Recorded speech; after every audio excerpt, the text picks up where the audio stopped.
Section 8 of Hero and Leander. This recording is in the public domain. Recording by Martin Geeson. Hero and Leander by Christopher Marlowe and George Chapman. Section 8. The fourth Sestiad. The argument. Hero, in sacred habit decked, doth private sacrifice effect. Her scarf's description, wrought by fate, ostents that threaten her estate. The strange yet physical events Leander's counterfeit presents. In thunder Cyprides descends, presaging both the lovers' ends. Ecte, the goddess of remorse, with vocal and articulate force inspires Leucote, Venus' swan, t'excuse the beauteous Sestian.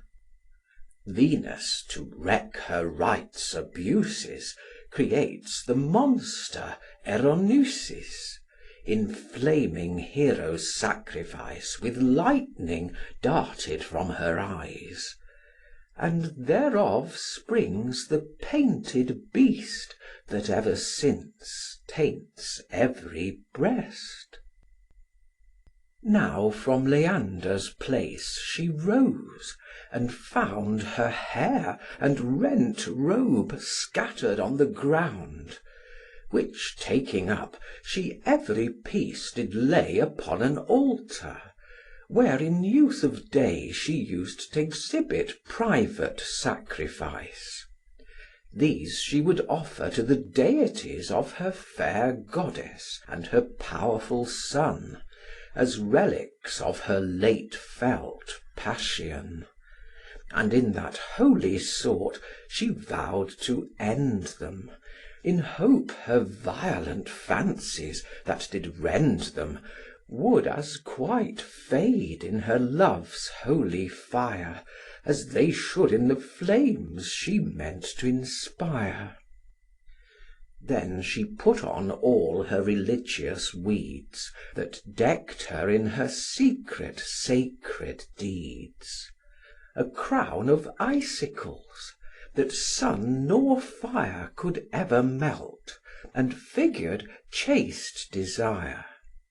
A golden star shined in her naked breast, in honour of the queen light of the east. In her right hand she held a silver wand, on whose bright top Peristera did stand, who was a nymph, but now transformed a dove, and in her life was dear in Venus' love. And for her sake she ever since that time choosed doves to draw her coach through heaven's blue clime. Her plenteous hair in curled billows swims on her bright shoulder, her harmonious limbs sustained no more but a most subtle veil that hung on them, as it durst not assail their different concord. For the weakest air could raise it swelling from her beauties fair. Nor did it cover, but adumbrate only her most heart-piercing parts, that a blest eye might see, as it did shadow, fearfully, all that all love deserving paradise. It was as blue as the most freezing skies, near the sea's hue, for thence her goddess came. On it a scarf she wore of wondrous frame, in midst whereof she wrought a virgin's face, from whose each cheek a fiery blush did chase two crimson flames, that did two ways extend, spreading the ample scarf to either end, which figured the division of her mind, whiles yet she rested bashfully inclined, and stood not resolute to wed Leander. This served her white neck for a purple sphere, and cast itself at full breadth down her back. There, since the first breath that begun the rack of her free quiet from Leander's lips, she wrought a sea in one flame, full of ships, but that one ship where all her wealth did pass, like simple merchants' goods, Leander was. For in that sea she naked figured him. Her diving needle taught him how to swim, and to each thread did such resemblance give, for joy to be so like him it did live. Things senseless live by art, and rational die by rude contempt of art and industry. Scarce could she work, but in her strength of thought she feared she pricked Leander as she wrought, and oft would shriek so, that her guardian frighted would, staring, haste, as with some mischief sighted. They double life that dead things grief sustain. They kill that feel not their friends' living pain. Sometimes she feared he sought her infamy, and then, as she was working of his eye, she thought to prick it out to quench her ill. But as she pricked, it grew more perfect still. Trifling attempts no serious acts advance. The fire of love is blown by dalliance. In working his fair neck, she so did grace it, she still was working her own arms to embrace it. That and his shoulders and his hands were seen above the stream, and with a pure sea green she did so quaintly shadow every limb, all might be seen beneath the waves to swim. In this conceited scarf she wrought beside a moon in change, and shooting stars did glide in number after her with bloody beams, which figured her affects in their extremes, pursuing nature in her Cynthian body, and did her thoughts running on change imply. For maids take more delight when they prepare, and think of wives' states, than when wives they are. Beneath all these she wrought a fisherman, drawing his nets from forth the ocean, who drew so hard, ye might discover well the toughened sinews in his neck did swell. His inward strains drave out his bloodshot eyes, and springs of sweat did in his forehead rise. Yet was of naught but of a serpent sped, that in his bosom flew, and stung him dead. And this by fate into her mind was sent, not wrought by mere instinct of her intent. At the scarf's other end her hand did frame, near the forked point of the divided flame, a country virgin keeping of a vine, who did of hollow bulrushes combine snares for the stubble-loving grasshopper, and by her lay her scrip that nourished her. Within a myrtle shade she sate and sung, and tufts of waving reeds about her sprung, where lurked 2 foxes, that, while she applied her trifling snares, Their thieveries did divide, one to the vine, another to her scrip, that she did negligently overslip, by which her fruitful vine and wholesome fare she suffered spoiled, to make a childish snare. These ominous fancies did her soul express, and every finger made a prophetess, to show what death was hid in love's disguise, and make her judgment conquer destinies. O what sweet forms fair ladies' souls do shroud, where they made seen and forced through their blood, if through their beauties, like rich work through lawn, they would set forth their minds with virtues drawn, in letting graces from their fingers fly, to still their eous thoughts with industry. That their plied wits in numbered silks might sing Passion's huge conquest, and their needles leading affection prisoner through their own built cities, pinioned with stories and Arachnean ditties. Proceed we now with Hero's sacrifice. She odours burned, and from their smoke did rise unsavoury fumes, that air with plagues inspired. And then the consecrated sticks she fired, on whose pale frame an angry spirit flew, and beat it down still as it upward grew. The virgin tapers that on the altar stood, when she enflamed them, burned as red as blood. All sad ostents of that too near success, that made such moving beauties motionless.